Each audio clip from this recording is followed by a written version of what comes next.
So let us welcome our next speaker, Harsh Sharma from IIT Bombay. We will be talking about quantum error correction for unresolvable spin ensembles. Hello everyone. So first of all, thank you to the organizers for giving me an opportunity to present my work here. So I am a third year PhD student in Department of Physics, working with Professor Himadri Dhar. So I'll be talking about error correction, particularly for spin ensembles where we don't have the ability to resolve the individual spins. So the first question is, why are we interested in spin ensembles? So spin ensembles are like promising platforms for various quantum information technologies, and they can be realized through atomic clouds, solid state spins, defect centers, for example, nitrogen vacancy centers in diamond, and trapped ions. And because they have long coherence time as well as collectively enhanced coupling, they are essential for applications in quantum computing, communication, quantum simulations, and quantum metrology, to name a few. And usually what we have is these spin ensembles are like controlled via an ancilla, and we also use ancilla to read out the information from them. But a major kind of issue is that the control that we have is usually not able to resolve the individual spins. For example, if you consider atomic cloud trapped through optical traps, the wavelength of the light used in the trap is usually much larger than the interatomic spacing, which doesn't allow us to resolve individual atoms. In addition to this, these spin ensembles are also undergo decoherence, which could affect the results that we are interested in. So we need quantum error correction to resolve for decoherences. So what is quantum error correction? So it is like a wide topic, but just to explain you the idea, I'll just use the simplest error correcting code that exists, which is the 3-qubit repetition code for bit flip noise. So the idea is to encode information in a larger Hilbert space. This can be done by encoding 1 qubit of information into n number of qubits, which is done in this case. Or you could also use higher excited states in your system to encode information. That is usually done in bosonic systems. And example for that are the bosonic codes. So we do like encode information in larger Hilbert space because we want our errors to map the encoded state to orthogonal subspaces. For example, if there is a bit flip error on the 3rd qubit, you see that the encoded states are orthogonal to the error state, so that we can distinguish them upon doing what is known as syndrome measurements.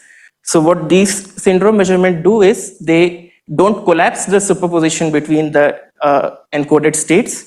They just give us information about where the error has occurred.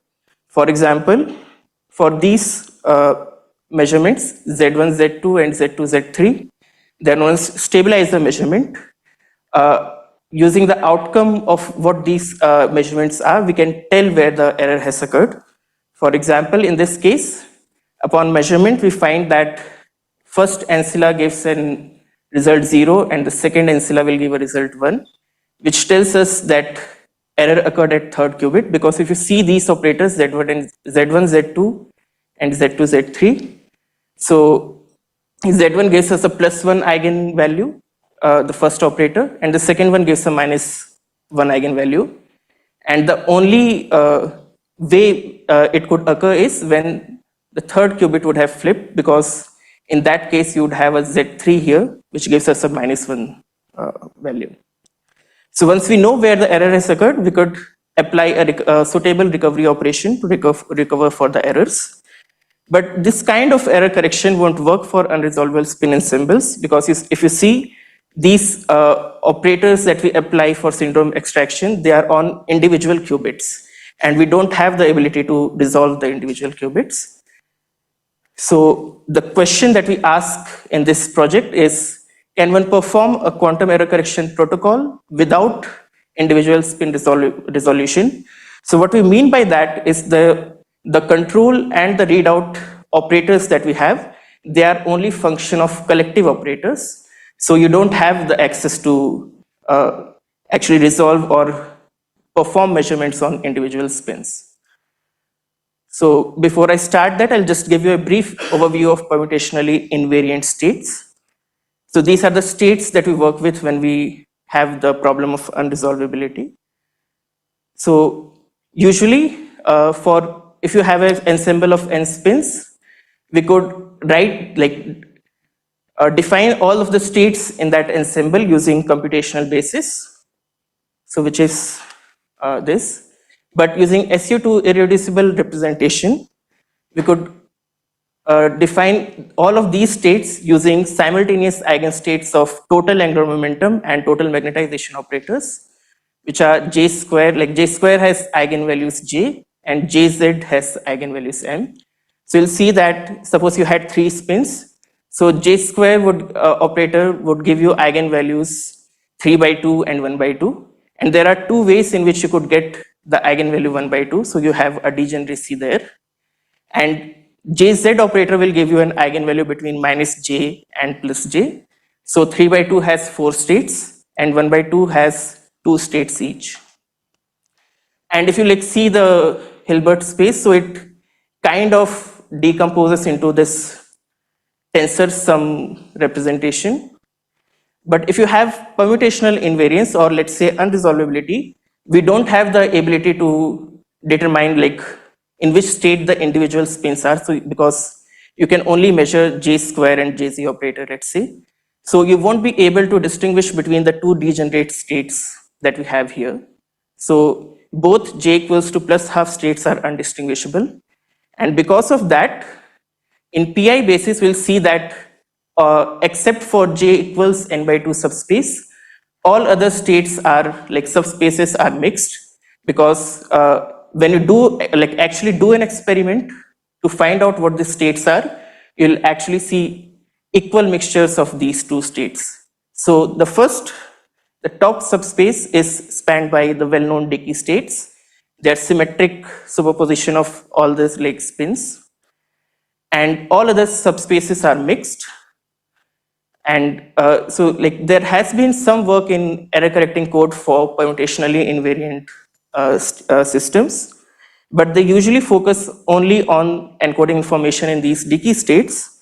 And what we propose is to encode information in these mixed states, and the reason why we do it would be clear in the next slide. So we consider that the system dynamics is governed by the Lindblad master equation, where the operators or the jump operators are these collective j operators and individual operators.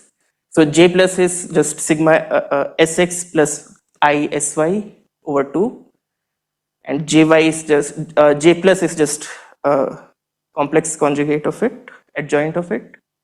Jz is the collective dephasing operator, and then sigma plus minus z are the regular Pauli operators. So for collective operators, you could imagine that all of the spins are coupled to a single environment. So these would include decay. So decay is via this j minus operator. So what it does is it keeps the j value unchanged, but it will change the value of m by -1. So total magnetization decreases by 1. Dephasing won't change either j or m. And then we have pumping errors, which would keep j unchanged but change m by +1. However, if you consider the case where each of the spins are coupled to a separate environment, so in that case what you get is known as local or individual errors. And in this case, decay, which is given by the sigma minus operators here on each of the spins, they can change, they change m by -1 as before, but now they can change the j subspace as well. So you could go to adjacent j subspaces.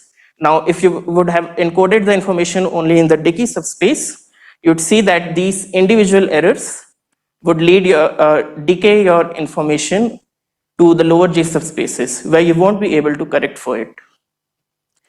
Similarly, dephasing doesn't change m, but it changes j by plus, minus 1 or 0. And then we have pumping errors, which does the same, but changes m by plus 1. In addition to these errors, we also study spin loss errors, where like we don't have a specific Lindblad master equation to write this error, but we see that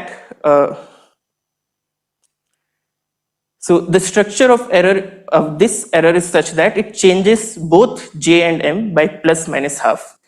So the interesting point here is that all of these errors, they still keep permutation invariance intact. So we can correct for all of these errors by like still being inside the permutation and invariant subspace.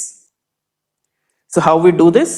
So suppose you have a state psi alpha 0 plus alpha 0 0 plus alpha 1 1, where the information is actually these superposition coefficients. So to protect this information, we encode it into a particular J subspace. So suppose you choose these 4 levels for encoding. Now this kind of encoding would be able to correct for errors if it satisfies the nil Flam condition. So the nil Flam condition has 2 parts. So first condition requires that error map should be such that error maps your encoded state to an orthogonal subspace, so which is shown here.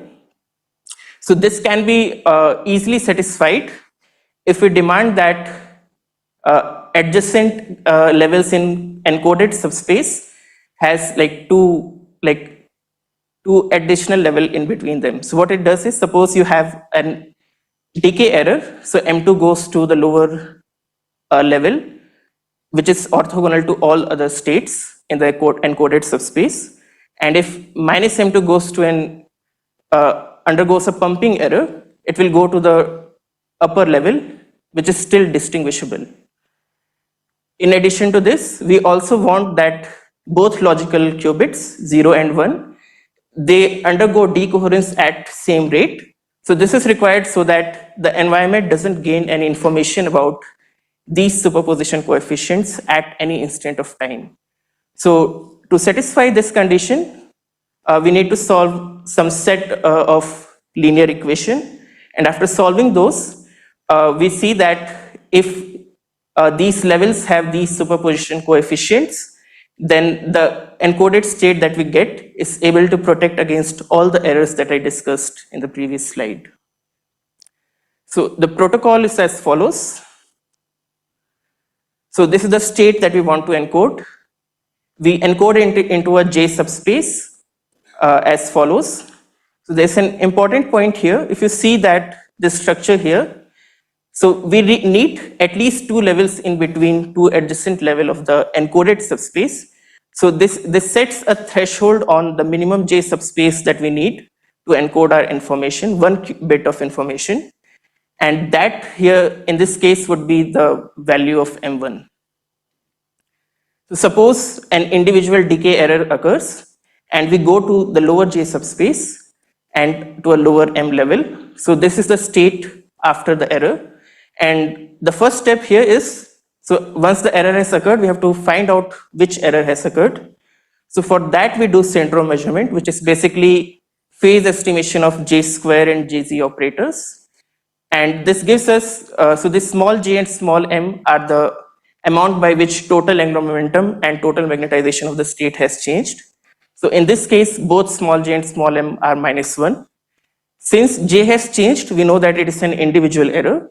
And since m has changed by -1, we know that it is an individual decay error. So just by knowing what j and m are, we can exactly identify what kind of error has occurred. Once we know the error, we have to employ a recovery process. And here the restriction is that the recovery process should be only done via collective operators. So we find that for a Hamiltonian of this form,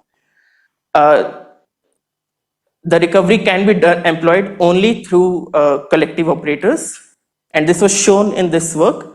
So here they demonstrate that using just jx, jy, jx square and jy square operators, any Hamiltonian which is of higher power in these collective operators can be generated and can be like just employed via Suzuki-Trotter decomposition. So if you look at the structure of this Hamiltonian, what it does is it just introduces Rabi oscillation between levels M1, Mi and Mj. So we use this Hamiltonians to construct two unitaries. First one is U1, which brings back our error states to the encoded subspace. And then we have another unitary, U2, which redistributes the population of these levels to the original encoding states. So now what we have is our encoded state, but in a lower J subspace. Now we can keep on doing this until we want our information to be protected. And once we want to extract our information, we could just apply any standard decoding algorithm. So we also perform simulation using quantum trajectories. So just to compare our code, we compare it with like the basic encoding that you could have. Suppose you have like 0 is your ground state and 1 is the first excited state. So this is what we call an unencoded state. And we compare it with our encoded state that we get.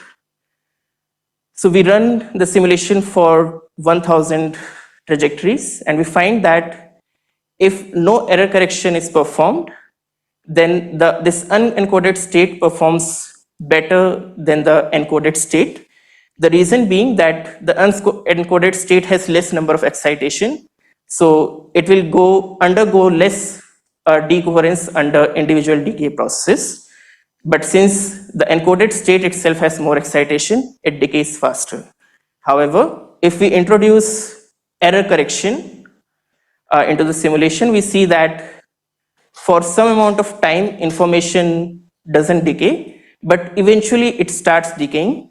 This happens because, remember I talked about this threshold J that we need. So at some point of time, we'll see that our encoded state is in this J equals 5 subspace, assuming that M1 is 5.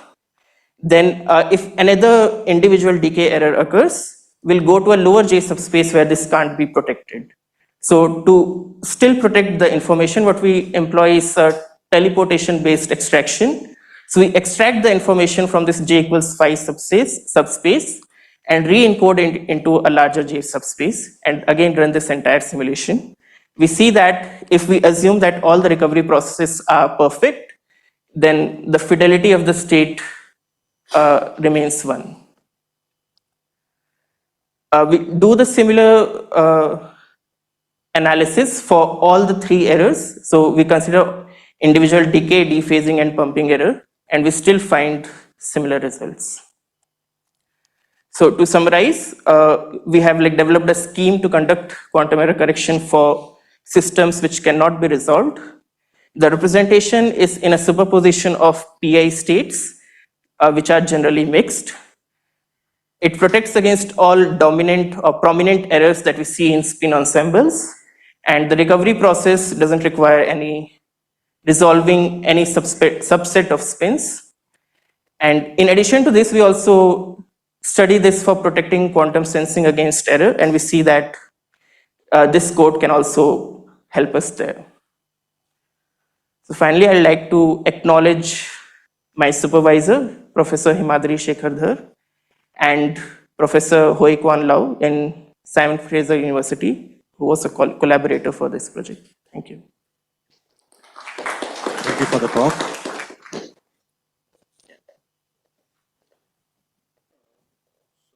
I can have a question. You're working with these high J multiplets. In the limit of large J, you often have a mapping to oscillator codes. Yeah. Do you know the coding that you're proposing, is it related to one of the oscillator codes, I don't know, a binary code or a cat code or something like that? Yeah. So these are there are works which show that these codes are similar to binomial codes, and even so there are some cases where they have constructed GKP codes in these cases as well. Okay, yeah, thank you.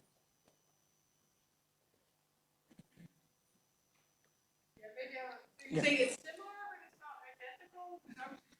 So we have We looked at such a binomial code for if you just have photon loss errors, the Krauss, the operators you have got is A, so annihilation, and N, Yeah. so it's dephasing. And then we had a small encoding in J is 3/2. But you're saying that they're different, but I don't remember having mixed states, so I'm a bit confused about this.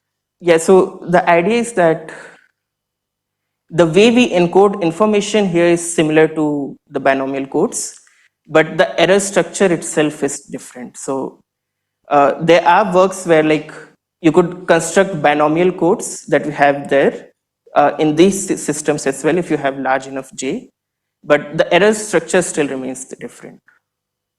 Okay, so because the error structure also this A operator maps you from Yeah. one J to Yeah. another J, Yeah. right? But okay, but maybe there are other okay.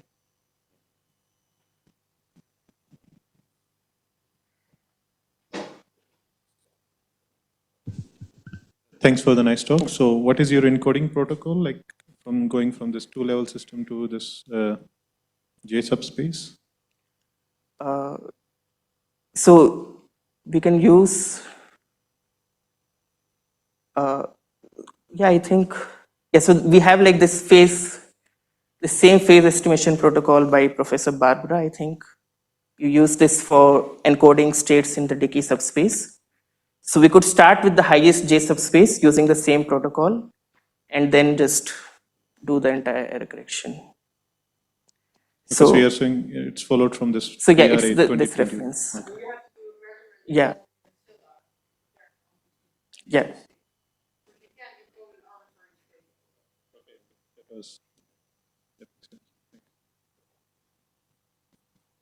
So any more questions, please? Okay, so I think there are no more questions. So let us thank Harsh again. Thank you. For a very nice talk.